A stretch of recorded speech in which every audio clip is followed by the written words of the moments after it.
Brethren and companions, following my video message some days ago, I wanted to update you on our progress with a new provincial initiative to support community-based projects throughout the province and the welfare of our members, both of whom have been adversely affected by the pandemic. To assist the projects being undertaken by our province or by individual members, I announced the creation of the West Kent Emergency Fund, a ring-fenced fund of £100,000 to support worthwhile projects in the community in response to Covid-19, and together with modest grants or loans to aid the short-term needs of any member who was experiencing extreme financial difficulty. I'm delighted to announce that this fund is now live, and it's a testament to the incredible work of Peter Sawyer, Peter Brooker, Neil Mokes and Binoy Karia, assisted by Roland Stokes and Bob Order, that we've been able to establish and launch this fund in a matter of days. A new community welfare section is now live on our provincial website, which provides important information on financial assistance available from the government,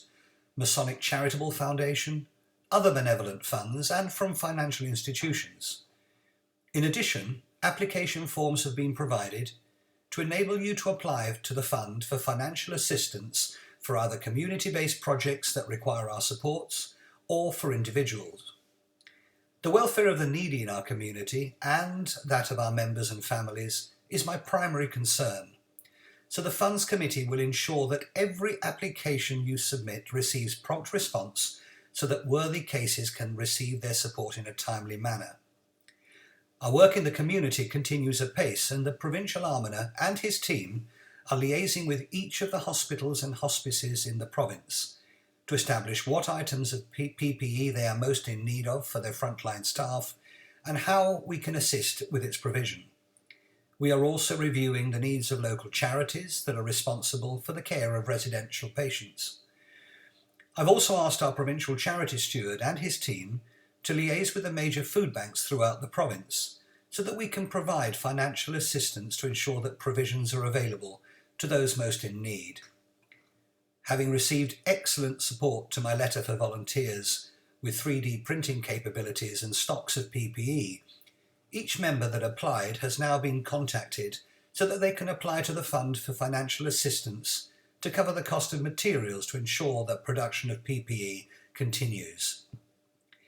Details of each of the initiatives we have supported will appear in our social media channels, and you will have already seen West Kent's generous donation to Absolute Care Home to provide face masks for its staff,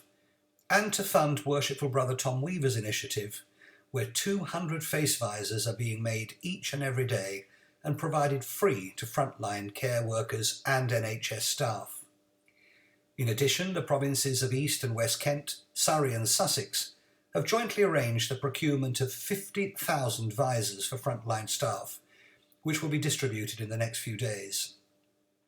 Another initiative to enable those patients who are in hospital or residential care to have contact with their families or loved ones is about to be finalised, and further details will be announced shortly.